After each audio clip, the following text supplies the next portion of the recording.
This episode is brought to you by Call Review, the dealership intelligence platform that connects every conversation to performance. From their hosted phone system and AI-powered attendant to real-time analytics, coaching, and reputation insights, Call Review helps you capture every call, understand every interaction, and convert more opportunities. Call Review, where communication meets intelligence. For more information, visit callreview.com. George, really do appreciate you being here. I've told you this before, but your interview with Car Dealership Guy last year was the final push that I needed to start making content myself. So my hope with this is that if there's anybody out there watching that's been thinking about, starting to make content, that this might be the thing that helps push them over the edge to start doing it, because it's changed my life. It's been a ton of fun, and watching and learning from you has been extremely helpful. I think that you're the foremost innovator right now in automotive content. So I really appreciate you being here today. Yeah, thanks for having me, Doug. I appreciate that, man. Thank you. Yeah, so it's been a wild year. You're up to, I just pulled your numbers this morning, 1.1 million on TikTok, over 700K on YouTube now. Yeah. 5 on IG and 250 on Facebook. So you're a combined like 2.5 million followers at this point. Yeah. And we're about to hit 1 billion views on YouTube. That's wild. We're about to hit 1 billion views on YouTube. And if you look at like the Doug DeMuros or like, I don't know, like other famous car reviewers or something like that, for the amount of subs I have, and like if you compare it to the timing of the 1 billion views, it's like I can't believe it. Yeah, like, I never thought I would be at this point. Like it's nuts comparing myself to like these guys. Like it's crazy. Yeah.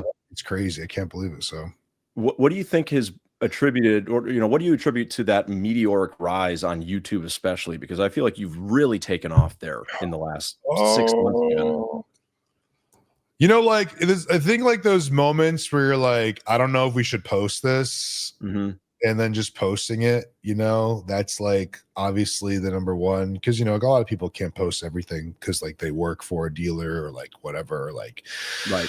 And there's not many like owners that are on content taking it so seriously, and I think my positioning is number one. That's probably number one, but number two is posting controversial stuff.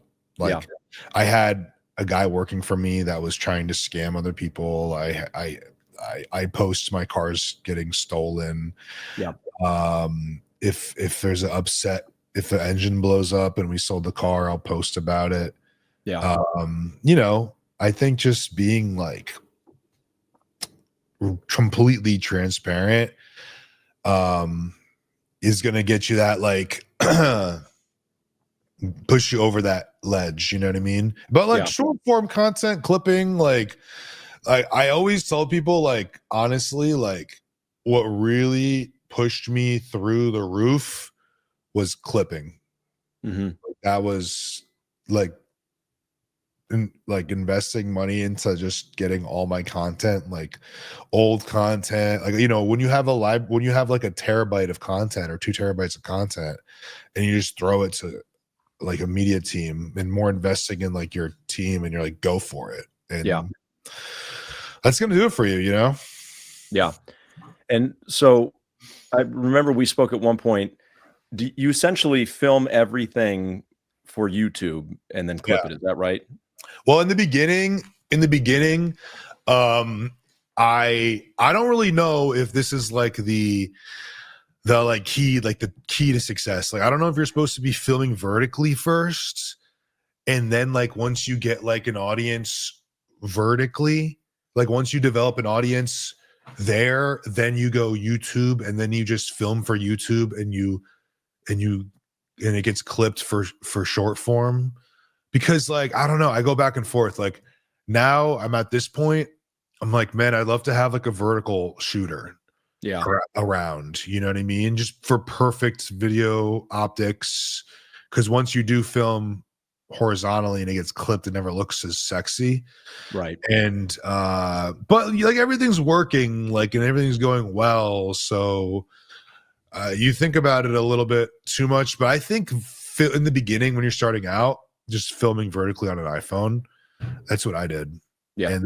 And then you know, you go from there. But Yeah. I'll notice sometimes in your comments, people will be like, why is it so zoomed in? Or like, so, and I know the answer to that, but they probably don't. yeah, and like you shouldn't really care about how good your stuff looks. Right. I just don't think you should care that much. As long as you're pumping out content, you're doing your job, and maybe the editors could make it not vertical, not crop it for vertical. Maybe they can just make it like a square post or something like that if it looks so zoomed in. But anyway, it's like you're talking, this is like stuff you talk about like once you like get like the followers and you get the you're there. Now you're just like, all right, how can I make it look prettier? You know what I mean? But in the beginning, you should not be concerned about how pretty it looks at all. Right. You should not be concerned about how pretty any of it looks. How much easier does it make your life to have a camera guy there? Basically, is he there every day? Well, yeah, like Monday, Tuesday, Wednesday, Friday, Saturday. I can't have him there all the time. I'll go crazy. Right. Oh, crazy. like there's days where I'm just like, leave me alone. I don't want to talk to anyone. I don't want to do it. You know what I mean? Yeah. Like, I go nuts. But yeah, it's easier. I mean, listen, I knew exactly what was going to happen when I was bringing a camera guy on. You know, in the beginning, Mike came on like part-time, like 3 days a week, like part-time. Like he didn't know what he was getting into. Yeah. I knew exactly what was going to happen. And you know, when we started blowing up, he's like, oh my God, like 1 million views on 2 million views. I'm like, of course. Like, what do you mean? Like, this is, yeah, another million. I'm like, yeah, of course. This is what we're going to get. We're getting 1 million views every time. But in the beginning, we were filming vertically, and we didn't do any YouTube videos until March of 2020, of April of 2024. Okay. That's when we started doing YouTube.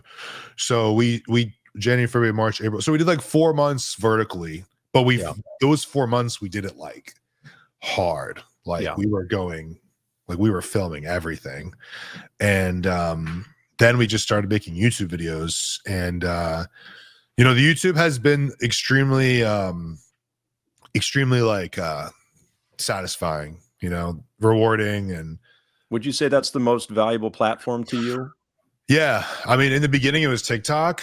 In the beginning it was TikTok, and all my lead generation was like through TikTok. And I remember watching like an Alex Hormozy video, like measuring the platforms, and YouTube was his number one. And at my time watching a video, I was like, no, like TikTok's my number one. And now I just literally went to his exact scale as like importance, like of level of importance of which platform is number 1, 2, 3, and 4. But Facebook and Meta is crazy right now. Yeah. Meta has just been nuts for me lately. Like Facebook specifically, or Instagram as well? Instagram, Facebook. I'm not sure which one, but Facebook has been also like me. I think I'm mainly talking about like Facebook. Like it's been great. Like we're generating 40 million views on just Facebook, as well as additional as Instagram, another 40 on Instagram. But yeah, Facebook's been great. It actually just did like a turn. It used to be TikTok, now it's Facebook. Like Facebook's better than TikTok right now. Yeah. But yeah, it's TikTok I think is very inconsistent now. It's kind of it's just inconsistent right now with what's going on in the country with selling, buying, you know what I mean, all this stuff, you know. Yeah, I think the other platforms you kind of know what to expect. You know how a video is going to do generally. But with TikTok, it's like it could go viral. It could almost have nobody watch it. It's just very unpredictable. Yeah, and I think TikTok specifically wants vertically filmed content right now. Yeah, I think I'm starting to think TikTok is like YouTube. Like really with YouTube, if you have a bad video, like a bad long form video, like you shouldn't post it. If it's like inconsistent to like what you do, like let's say I want to go vlogging in the mall. Like I shouldn't post that video. It's going to hurt my rankings. It's going to hurt Okay. it's going to hurt like everything. It's going to be inconsistent to what I'm doing. It could flop hard. It's funny too cuz I posted a story yesterday about Icy Hot Yeah. on my Instagram. Yeah. And I'm like, okay, I want people to sell me their car. I want people to inquire, right? Posting cars all the time, sell your car, buy a car, whatever. I'm posting, pictures of cars in my stories all the time. I'm like, all right, like I've developed an audience. Like I want to try and make like a joke. I want to try to make something people can relate to, right? So I was in the gym one day in the locker room and this guy's putting on Icy Hot and I was just like, went right to my brain, like smell right to my brain. I was like, Yeah. I haven't smelled Icy Hot since I was in college. Like that's crazy. And Right. it was like the most nostalgic smell I've had in a long time. And I was like, I'm gonna post it and like see how many people can like relate to it and just like test it out, Yeah. So I post it and I get to work, like everyone's like, what's up with the Icy Hot post? And I was like, dude, I had 100 people reply to it. I don't get that many story replies. Yeah. I mean, it didn't get the most profile visits, but it had the most replies. And I was measuring how much does an average story post get? I'll get like 400 profile visits, or I'll get like 80 shares or something like that, Yeah. So this post had 125 replies, and I'm going through the replies and everyone's just like, Ben Gay, it's crazy, Tiger Bomb, like everyone's just like Right. naming all these things. Like I still use it, or like whatever, or like I know what you mean, like I smelled it the other day too and I couldn't believe everyone was like relating to it. So I was like, okay, if I like make like a random personality post every like once in a while, am I gonna like draw my audience into like finally messaging me, or like finally like interacting with me, or like, oh, this is funny, let me share it to a friend who also can relate to this. Now I just entered a new market, a new like following base, you know what I mean? So like it's just kind of like trial and error of like that. But to my point is, I tried something weird and it got like, I usually get like 46,000 views on a story and it got like 44, so it still did good. But then I posted a picture of a car, like a M3 Irish green with like Kyalami interior, and that thing had 125 shares, like 600 profile visits. It completely broke like every like theory I was thinking of, and I was like, okay, like let me just stay in my lane on the cars here. Like let me post more pictures of cars. Like this was like a record breaking post at like 50,000 views. Like it's higher than average, and I was like, okay, the algorithm's clearly rewarding me for staying in the car thing. So back to what I was saying with TikTok is, if you post a bad video, I think TikTok is like gonna slap you on the wrist right now. And it'll make it harder for your next videos to go viral. So I think TikTok wants more quality content. And that's what YouTube wants. YouTube wants really quality content, especially when it comes to like long form videos. Like they will reward you for quality content. Like I think the algorithm on YouTube can literally sense how much effort you put into that video. And they will like help you with that. But yeah, it's just like a crazy superstition game. Like I've heard of things from other people, like like you let a video run for 7 days if it's top 2. Like I don't know if that's true or not, but like like before you post again, or like if it's like a top 2 video on a YouTube, you want to let that crap run for 7 days, or else you're cannibalizing your content by posting again. I don't even know if that's true or not. Everybody's got a theory, but it's got a theory. It's funny that you mentioned the Icy Hot story, because you sort of like I'm sure you listen to Gary Vee every now and then, but his new thing is kind of like everything is content, and don't be afraid to post random things that don't necessarily fall within what you normally do. And I think it was a couple months ago, I did just randomly a video about double quarter pounders from McDonald's, and it went like super viral. I mean, it didn't get like the most views. It got good views, but the amount of engagement and the amount of people that reached out, like kind of what you said. I mean, I had people calling me, like, family, friends, uncles even, who were like, "Hey, I just went to McDonald's for the first time in 10 years because of your video, and I got a double quarter pounder with cheese, and it was as good as you said it was gonna be." And I thought to myself, I mean, obviously, I can't do that all the time, but, like, this is kinda crazy that I think maybe it was because it was unexpected. Maybe it humanizes you a little bit that you're not just this car sales guy, but, yeah, I was Yeah. surprised at the reception It's to it. fun to post stuff like that every once in a while and measure it and see like how it does Yeah. and everything. So it's cool to do that. Yeah.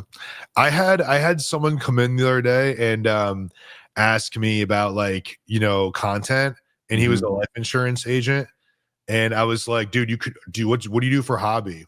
He's like, I ride horses. And I was like, you can literally just film yourself riding horses and put a link in your bio that's going to Yep. bring you monetary income. And people are going to click on your bio after they see you riding that horse, and they'll probably leave a lead.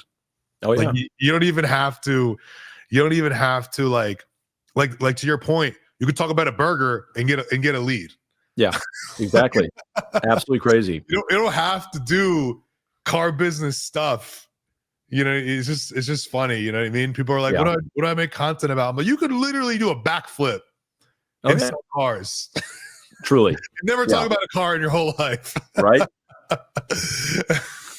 So, George, I have to ask you, let's go back to the very beginning. When you started posting content for the first time, it sounds like, was it end of 2023 that you did it? Is that when you I always started? forget the dates. It's been a year since I went full time on YouTube in 2024 in February, like in March. Okay. So I started messing around in 2023 in September. In Okay, so September, it's been about 2 years. yeah, it's been about 2 years. It's gonna be 2 years in February. Like start of my YouTube, Okay. the start of my YouTube career journey or whatever you want to call it. So when you first started posting content, what was the why at that point in time? What was the motivation behind it? What were you ultimately trying to do? Well, I had, running the Mitsubishi franchise, I was spending a lot of money on radio. I did a TV ad, I did radio ads, I did SEO, Google, everything, right? Yeah. So like my experience on marketing and advertising, like I learned a lot. I saw how valuable content was once I had my buddy's watch guy Vukum, he's like a famous TikToker, Yeah. come in and we made a video. And he posted the video that day, like, like clipped it, boom, boom, posted it. Had like 4 million views by midnight, and it went viral. And Wow. yeah, it was a good video. And then the next day, customers like calling, oh, Vukum was there, he was there, whatever. And I'm just like, this is crazy. Like, Yeah. he just posted a video and like it was free, and people are like coming in and asking about it and all this stuff. I was like, and like again, I had just like I had gotten the franchise to like a top 25 dealer, all Okay. through marketing and advertising, like Yep. finding my message, you know what I mean? And Yep. and the dealership was failing before that. Okay. And I found my voice on the radio, and it took me like 4 months to find like the secret sauce on how to bring a customer in for a Mitsubishi at the time. And I was accustomed to spending money. So this had my attention right away. Yep. So I was like, all right, dude, like, what do you do? Like, I said to him, like, what should I do? Like, Yeah. he's like, just post twice a day, every day, until you find what works, and do that again. And I was like, all right. So I'm posting, and at this time, I'm afraid to post on Instagram because like I still had like it was weird for me to, it is weird. Yeah. So I was like, I don't want my friends and family to like see me posting. So I started posting on TikTok. Yeah. And no one had TikTok. I didn't have a TikTok account. So I started doing that. And yeah, I almost quit like 3 times. Why that? Felt like it just wasn't working? It wasn't working. I didn't know what to post. I wasn't that comfortable. So yeah, which was weird. And just want to add one more thing before all this, before TikTok. If you look on my YouTube channel, go look on the bottom. In 2021, 2022, I started making car reviews. Okay. So I did start filming with a camera for credibility purposes, because I was buying Teslas across the country. I own sellmyev.com. Yep. And people were like, we don't know you. Who are you? Like, how are we going to let you take our car? We don't have money yet. Yep. So I would be like, oh, go look at our YouTube videos. And we were trying to find something that we could show people to prove who we are. And that worked. Okay. So I was like, oh, okay. Like, I already know this content stuff works. Like, Vugam just came and did a video, and now we have like people calling us. And we had calls and inquiries from the YouTube videos, but like nothing crazy. You know what I mean? Like one or two. It was like not enough to make you be like, go all in. So anyway, I'm on TikTok posting twice a day. I almost quit like 2 or 3 times. And then this customer comes in one day to sell me his Model Y, and I muster up the courage to be like, yo, you want to film it? And he's like, sure. And then we filmed it. That one didn't do that well, but I was like, let me try again. So then another guy comes in with his Model Y. And, you know, this is when it was like, this is when I was hooked. After this video, I was like hooked after this.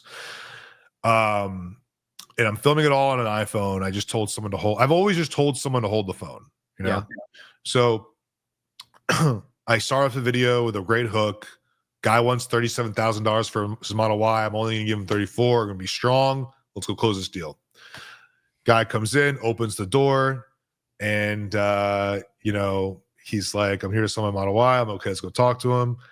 He's like, we're going back and forth. He goes back in the car. He doesn't like my offer. He's leaving. I kind of pull him out of the car. And I'm like, oh, this is going really well. Like, I have to close this deal. Like, in my head, I'm thinking, like, I have to close. He opens up his trunk. Costco food in there. It's like hilarious. Yeah. He's not showing me his CarMax offer. He's lying to me. He's not showing me his Carvana offer. He's lying to me. Yeah. And I'm thinking to myself, okay, if I close at 37 grand, how much am I going to win? How much am I going to make? How much am I going to lose? I was like, I think I'll make $1,000 if I close at 37, you know? And I had spent $20,000 for a TV ad and, you know, for production and all that crap, and for it to air twice, right? I'm just going to mention that real quick. Yep. So he never wanted to film at the beginning either. He's like, I don't want to film. I was like, we're going to film, and if you don't like it, we don't post it. He's like, okay. So during the negotiation, I say, 37 grand, I can post the video. And he's like, deal. And I'm like, okay, 37 grand, it's a deal. Yep. So I edit out the part where I said post the video. 37 grand, it's a deal. Post the video. It was my first like million view video. Wow.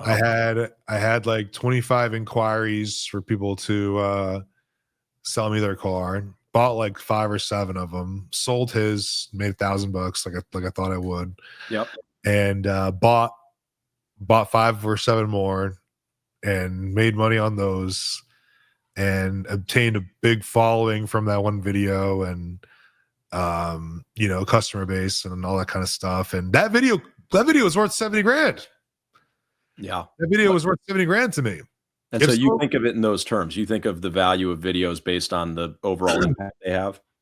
After, I didn't realize it back then, but looking back on it now, I would spend 20 grand, 30 grand to be on the TV for twice, like that aired fucking once a day, like for like come on. And then I just told my buyer to hold the phone and record it and whatever, and you know, and got all this business from one video. Like the gross profit from that one video was like 70 G's. Yeah. So like, come on, like a TV and radio couldn't do that for me. So yeah, it's just, you know, it's just once you're like full time doing it, and at this point you can't really mess up.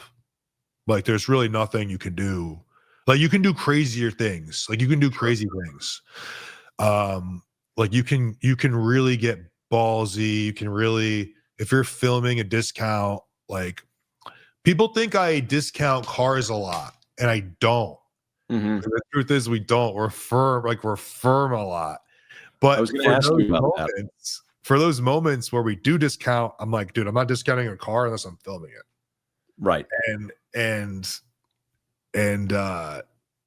to me, it's because that's what people want to see. They want to see the banter. Yeah. They want to see the back and forth. And listen, there's points in the market where it's discount season. Sure. Like there's points in the market, like right now it's like discount season. Like you make me an offer, like make me an offer. I'll Right. discount my price. Like you can't just go to the computer 5 times a month and lower prices all the time. You know what I mean? Like you need to hear offers. Like, you know, there's points in the market where it gets dry, the market dries up. There's no buyers right now. This is the first slow month that we've had all year. Yeah. And I'm in like wholesale mode. I'm in offer mode. If you're in my showroom, I'm gonna ask you what it takes. Yeah. And I still know what my price is. Right. I'll be like, this is my best. And like if you don't want to take it, it's fine. But like this is it. But then there's seasons, you know, where you're like, dude, I can't get any more. I have so many customers calling me. Yeah. You're holding firm. You know, we're holding firm. Like there was a moment where we were filming where we stopped negotiating for like 4 months. Yeah. And people are like, how come you're not negotiating anymore? I was like, we're busy. Like, this is a business. We're busy now. Like before we weren't busy, but it's funny you mentioned that because I was going to ask you about that. There's some videos where you I could see like some playful frustration of people wanting to negotiate with you, and you are like, no, this is the price. And it made me wonder, did you ever have the mindset that, man, we've negotiated so much on the channel that now it's just this expectation that everybody has when they come to buy a car here? But it sounds like you kind of, dude, I have the greatest fans, customers, dude. People come in, they buy a car, they don't even talk to me, and at the end they're like, dude, I love the channel. Yeah, thanks. Like people are coming in, buying cars from us and not even negotiate. Like they're just coming. Like you have to also think about it. People don't want to negotiate. No, they really don't. They don't. They just want to come in. There's people out there who just want to be your customer, buy a car from you, and leave. Right. And at the end, I'll get a message on Instagram. Yo, just bought this car from you guys. So I'll say thanks, blah, blah. And I'm like, oh, I saw that guy in the showroom the other day buying that car. And like people, there's like we're hitting a month. Like, what is it? Like 150 million. Like we're hitting like a view volume so high. Yeah. People are just coming in and buying, and they're not even like, they'll see me, but like, hey, what's up? Hey, what's going on? Like, just leave and like, buy the car. I mean, then you get those people though that come in, like they want to see the whole show. Yep. They want the show, and I'll go ahead. I'll throw in. I'll go ahead and I'll do the whole thing with them. And but like, if they're like, what's the deal? I'm like, that's the deal. And like, you've seen a couple of videos where I said that's the deal, and I wouldn't take any money off, but I have to like make it fun somehow because they're huge fans. Yep. And they did want to come in, and they do want to like try and like negotiate with George or whatever. Yep.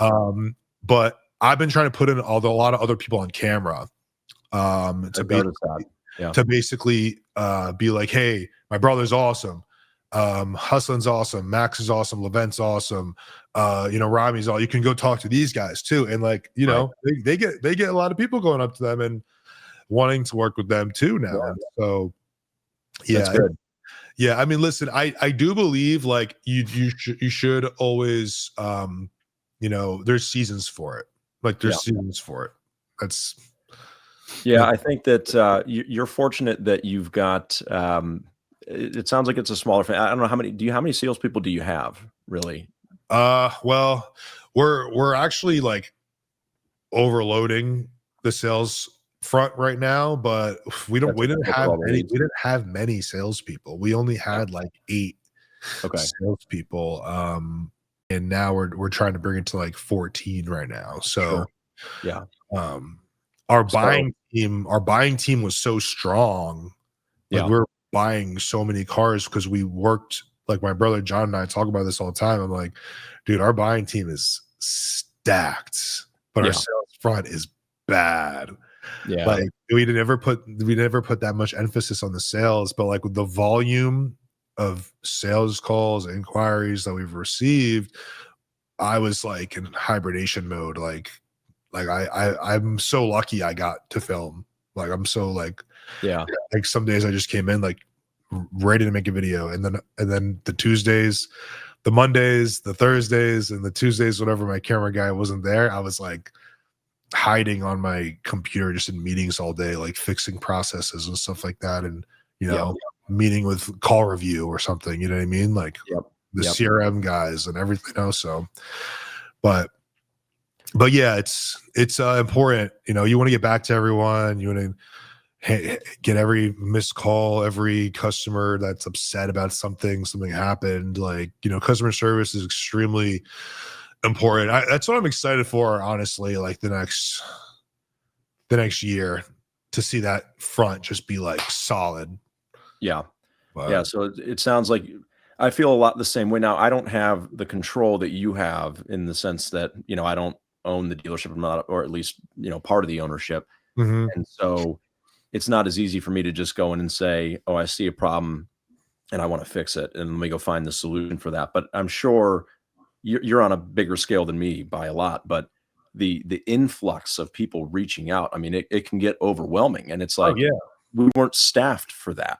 You know what I mean? So it's like you've got to figure out, how am I going to change this process or get more people so that we aren't not getting back to people that are trying to reach us, Yeah. Yeah. I mean, like, you have a very you have a very great situation with you and your dealership. And you probably are still able to control some stuff at some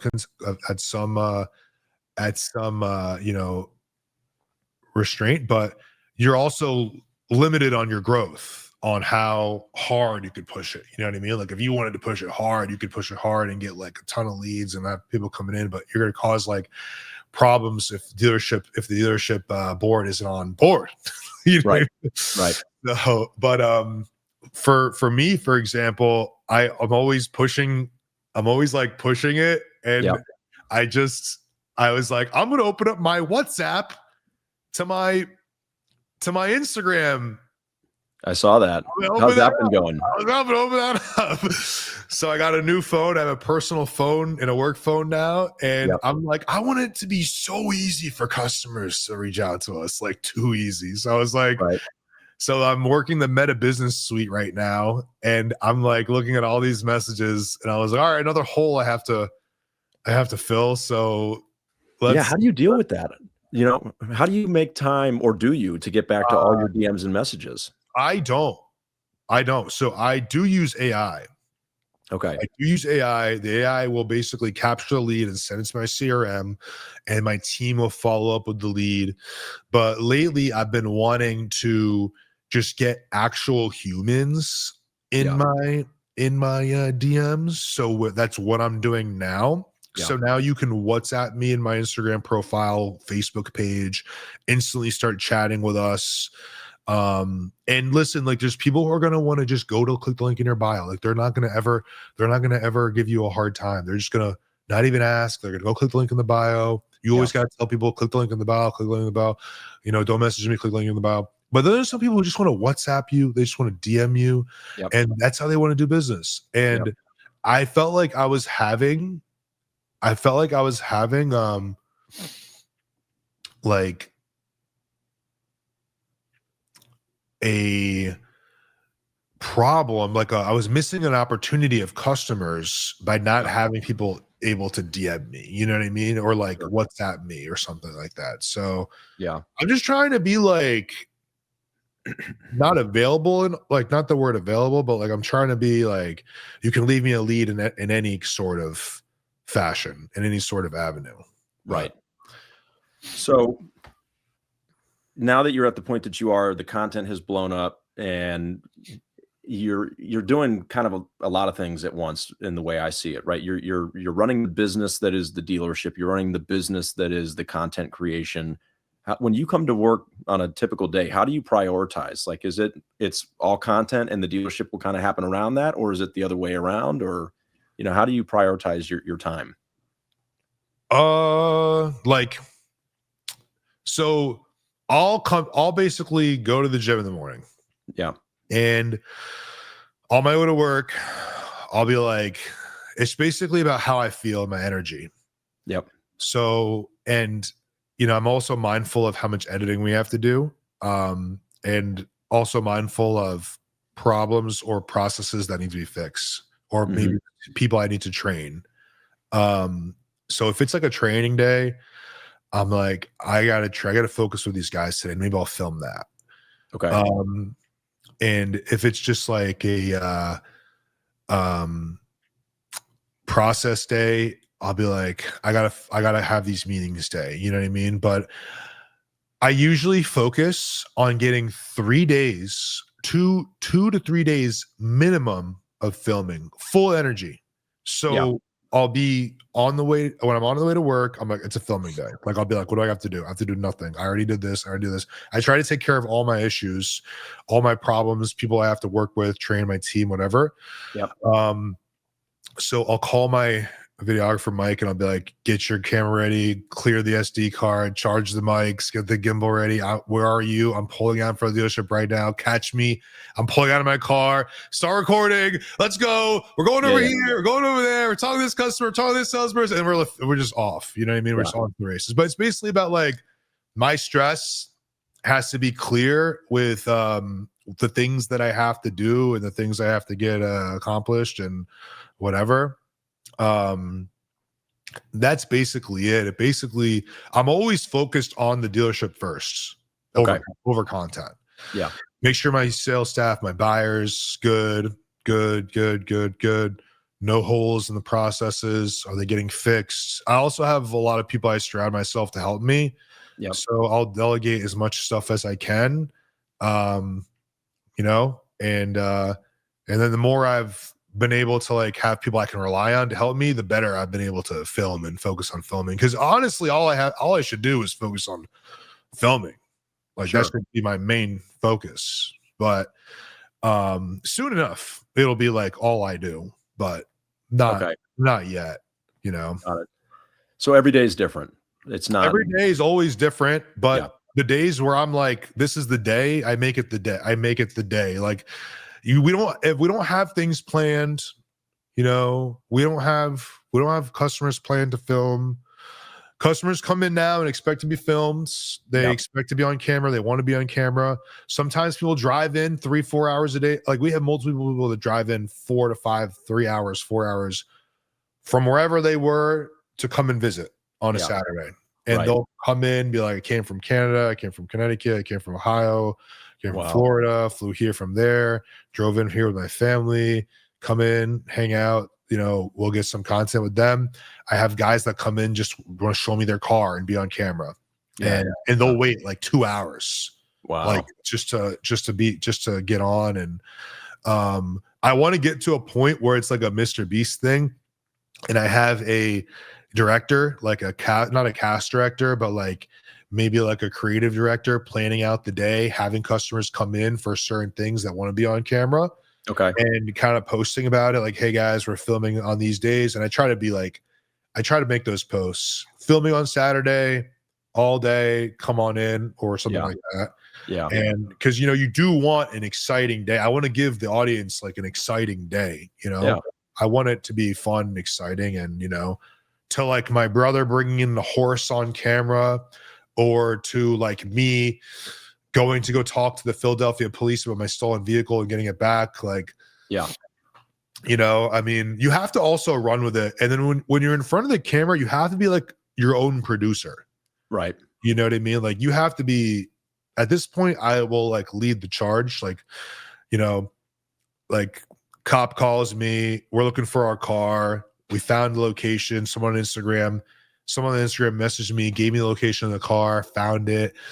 We're recording the whole thing, and cop calls me, hey, car's here. We're recording. We're getting in the car. We're gonna go eat a Philadelphia cheesesteak. We're recording that too, and we're gonna go freaking talk to the cop. And if the cop's an a-hole, whatever, we're gonna deal with it. And I don't know. You're gonna have to like, you just have to like keep like, once you see an opportunity for like a great video, you do have to chase it. Yep. And if there's obviously a customer that's a great customer, has a great personality, like we want to get him on. But yeah, at this level, you start wanting to plan as much as possible. But at the same time, it's just so much fun to run and gun it. It's just so much fun to get to dealership and run it and just gun it. Like it's no plan, nothing. So that's, I mean, it's fun to watch. It's been an amazing journey. And then just to kind of head us down the road here towards the end, and I appreciate your time this morning. What do you see? What's next? Like, what's the vision for the dealership? I mean, I can't imagine that when you started filming that you had an inventory full of some of the rarest Ferraris and Lamborghinis in the world, and now you've got this just mega exotic inventory. Is that what you see as the future? Because those cars are so volatile, right? I mean, do you want it to continue to be that way for content purposes, or is that maybe not the long-term vision for the dealership? Well, I mean, we've always been into buying the exotics, and uh we started like, COVID basically just like got us to a higher price point, right? Yeah. COVID brought us to the higher price point, brought me to the Model X's, the Plaids, the Cybertrucks, and it brought my brother John to the Ferraris, the Lamborghinis. So we had already had experience there. Okay. I think this was just like a meant to be situation Sure. where we had already gotten to getting ready to buying exotics at that point. The social media is definitely like an amplifier Right. to all of it. As far as where I see myself and in my team and my brother, my dad, and wherever, like everyone in the dealership, like later, Yeah. I never look at it as like a future thing. I'm like a day by day kind of guy. Okay. When I was like, I wrestled in high school and college, and like you go match by match. Like you don't look Yep. at the bracket and say, okay, I like to get the quarterfinals and semifinals and the finals. I gotta beat this guy. I gotta do this. Like, I don't know. I was always been like day by day, because honestly, like all this stuff is stressful. Sure. And I handle stress like extremely well, but like if I'm gonna look into the future all the time, like, dude, I could just be sitting like a zombie, like, Yeah. like just dazed, like just like looking out into the abyss. But Well, it's cool to know because I know some people really plan out. They're like, I want, 5 years from now, I want to be doing this. Or I want to have more dealerships, yeah, whatever it might be, right? And others are just kind of go with the flow. man, I don't know.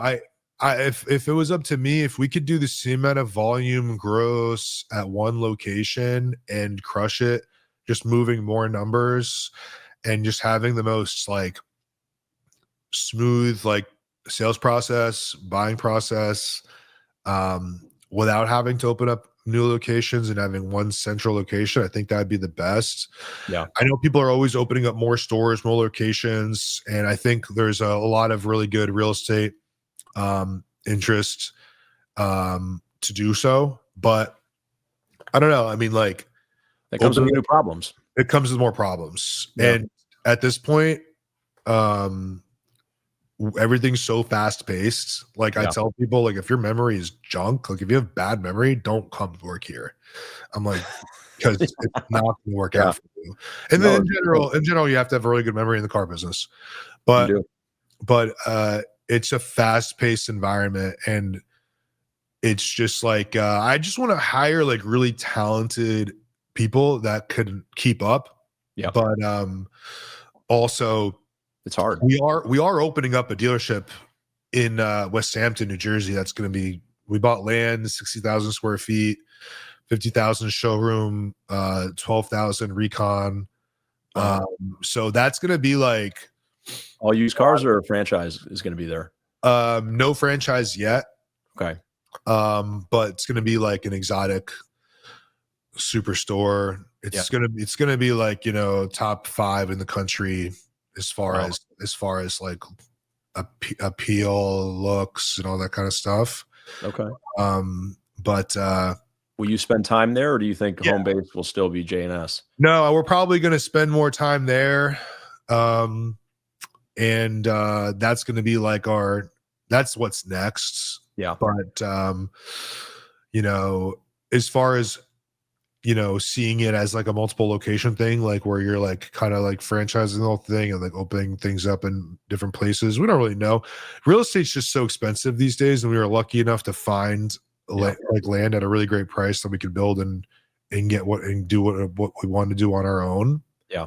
But yeah, it's gonna be really exciting, man, to show people the groundbreaking, the actual designs, like showing the fans and people, like all that stuff happening when we get there. Like the whole that's the biggest what's next for me, is showing that process coming and showing people how that's going to be like, happening. And Yeah, building of a dealership.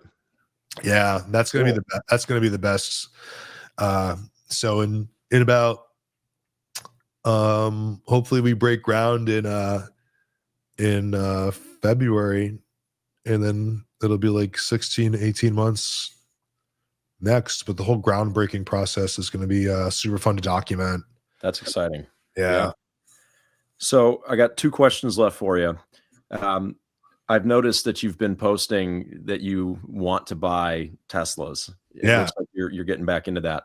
What is now that the tax credits are gone, and the government is stepping back from EVs, what is your prediction for EV sales, new and used, and EV values moving forward?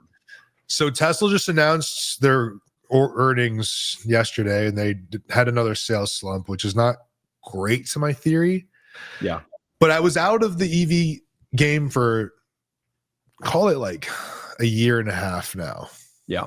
And I had been in the EV game for 4 years, and I had a great run, but I also had downs and ups and downs. I think you were out at the right time. I was out at the right time. Yeah. We're gonna get to that point. I was out. Yeah. Personally speaking, opinion, I think I was out at the perfect time. Yeah. I crushed it with the EVs.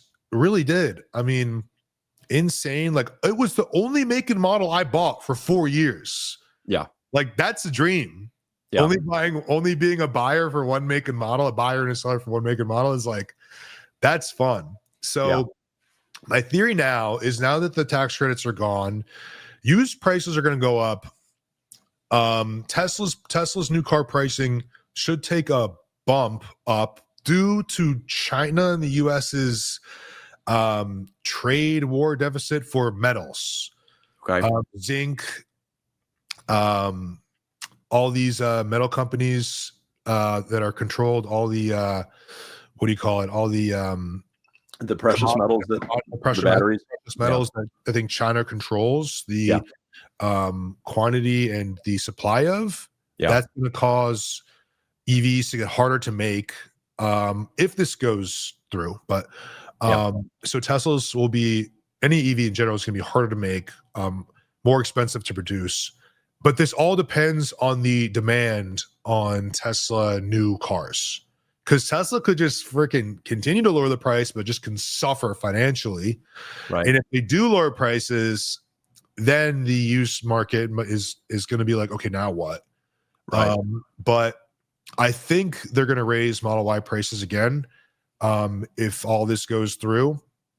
And the leases on Model Ys were so good, you couldn't sell a 2023 Model Y for like $37,000 or $38,000. I tried. I just, like, the market just wasn't there for me. But now it is. I mean, I've been selling Model 3s, Model Ys for 110% of the market. Yeah. So that's telling you that there's a huge demand for Model 3s, Model Ys. People are trying to buy them as fast as possible right now. And the percentages to the market, aren't even accurate. Like, I sold it 110%, 115%. I'm selling 110%, 115%, 117%. And that's not real. That means that the CTMs, the cost of markets, are all going to rise. Yep. And there's going to be a correction going upwards in the used market for Teslas. Yeah. Now, the supply in the used market was so great, so it seems like the demand is absorbing. But as like a vehicle acquisitions guy, or like a data analyst, whatever you want to call it, like being a car buyer, I mean, I think this is, we might go through another Tesla craze again. And it wasn't like, I wasn't happy about dropping the market completely. Right. You know what I mean? But luckily I was able to get out and then get into acquiring cars off of social media, buying cars off of social media, all these exotic stuff like that. We didn't have the funds to do both. I mean, we couldn't be in both markets. Yeah. So if you had to choose one market that's going to produce more profit, I'm happy with what I chose. That's best for the business. But now I'm trying to get back into both. So I'm with you. I think that I think that new car wise, and this is for all brands, not just Tesla, it's going to be a little tough in the short term because most of the non-Tesla brands have sort of hit the brakes very hard on production. But I see used values coming up already very quickly. But you know what And the cool thing was, I can agree with you, is Elon going crazy was probably the best thing it ever could have happened for Mercedes, BMW. I'm going to say Mercedes, BMW because those are my favorite non-Tesla brands that are EVs. Because people are coming in like wanting an EQS SUV. Like we have an EQS SUV that we just got in on trade, and it's like people are throwing themselves at it. It's alarming. Yeah. Same with us, and that's what I'm saying. Like, okay, like the price has dropped one, at a great price point for used EQS SUVs. Like you can buy them for like $56,000. Great price point if you're comparing it to a Model X, and it's a great car. Drives like a Maybach, like insanely nicely driving vehicle. Love that car. Love it. The SUVs are insane, especially with the diamond stitching, third row seats, the big wheels, and all that kind of stuff. Insane. I drove one for 4 years before we sold out of them. So nice. Yeah. I remember selling them for $140,000. Yeah. And I thought they were worth every penny. Now it's worth freaking like 60. But right now, Elon Musk being a crazy guy that he is, has brought so many people to the iX, the BMW iX market. The people are looking elsewhere into different markets because like they don't like how he acts. Sure. So that's one. And then the second one is the prices came down so much. So it's actually nice to have a larger EV market that is, as a dealer, you're able to buy other brands now and be like, yeah, it's going to sell. Like it's not only just Tesla anymore in the used market. Like this EQS is going to sell. This iX is going to sell. Yeah. So. Exactly. Well, good deal. So we'll end it here. If you could go back just a couple of years, maybe right before you started here, and give yourself a piece of advice, and this is kind of targeted at the George that was thinking about social media that wasn't ready to start yet, and also for the person that they see the value, right? They see your videos, they see my videos, they see other automotive creators, and they're thinking, I can do that, but they always come up with a reason not to. Yeah. What would you go back and say to George just before you started about, this is what you need to do?